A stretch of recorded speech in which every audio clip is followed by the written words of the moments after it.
Kosmik ailənin bir üzvünə çevrilmək strateji yanaşma və yeniliyə inteqrasiya tələb edir. Məhz bunun nəticəsidir ki, davamlı səylərə ölkəmizi də bu ailənin bir üzvünə çevirdi.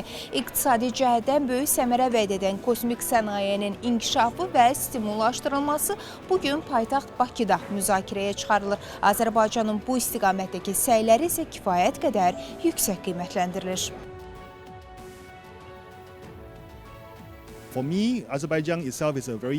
Mənim üçün Azərbaycan gənc və dinamik, daim inkişaf edən bir dövlətdir. Ölkəniz Cənub-Şərqi Asiya üçün strateji baxımdan mühüm əhəmiyyət kəsb edir. Bu regionda yeganə Sinqapurlu nümayəndə kimi burada olmaqdan məmnunam. Düşünürəm ki, Cənub-Şərqi Asiya və Azərbaycanın ekoloji mühiti PEC sistemləri vasitəsilə səmərəli şəkildə monitorinq edilə bilər. Hesab edirəm ki, PEC məlumatlarından istifadə etmək kəşfiyyat fəaliyyətlərinin ekoloji təsirini daha effektiv şəkildə idarə etmək üçün əla bir vasitədir. Həmçinin təhlükəli sahələr, o cümlədən yanğınlar və digər fövqəladə hallar PEC məlumatları vasitəsilə geniş miqyasda müşahidə edilə bilər. Biz artıq bu sahədə Hindistan, İndoneziya və Tayland kimi ölkələrlə geniş tədqiqatlar aparmışıq.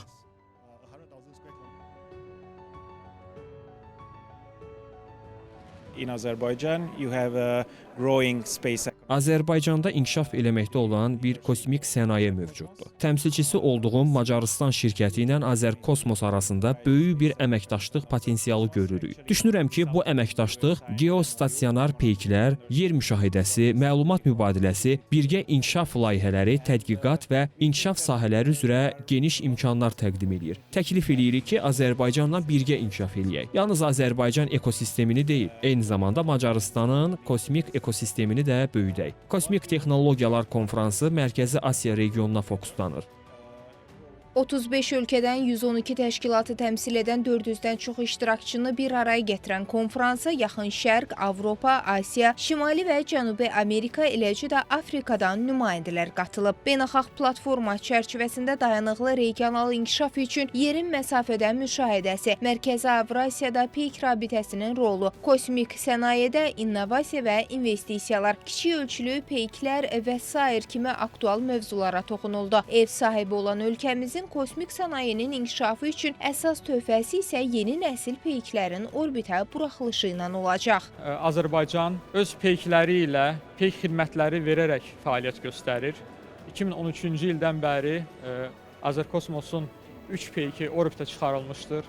Azerspace 1 və Azerspace 2 PEC-ləri vasitəsilə hazırda biz 50-yə yaxın ölkədə xidmətlər göstəririk və qoyulmuş 700 milyon sərmayənin 650 milyona artıq gəlir şəklində əldə edilmişdir. Bizim kosmosun sülh və elm məqsədləri ilə istifadəsi üçün əməkdaşlığımız artır və şadıq ki, artıq biz Çinlə də bu istiqamətdə əməkdaşlığımızı genişləndiririk. Kosmik sənayenin inkişafında qardaş ölkə Türkiyə də Azərbaycanla həmfikirdir. Türkiyə Kosmik Agentliyinin hədəfi Azərbaycanla Kosmik Dövlətlər Klubunun liderinə çevrilməkdir.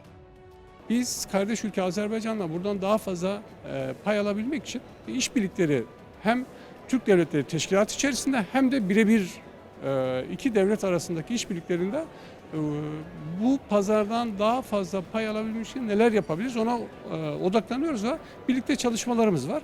İnşallah bu yakın birliktelik savunma sanayimizde olduğu gibi kardeş ülke Azerbaycan'la birlikte Türkiye'nin önünü açacak yeni projeler çıkaracaktır. 2026-cı ildə keçiriləcək Kosmik Texnologiyalar Konfransına isə Özbəkistan ev sahibliyi edəcək. Bundan öncə sözü gedən platformanın təşkilinə dair təcrübəsinin olmasına rəğmən rəsmi Daşkənd üçün Bakının strateji yanaşması xüsusilə təqdirə layiqdir.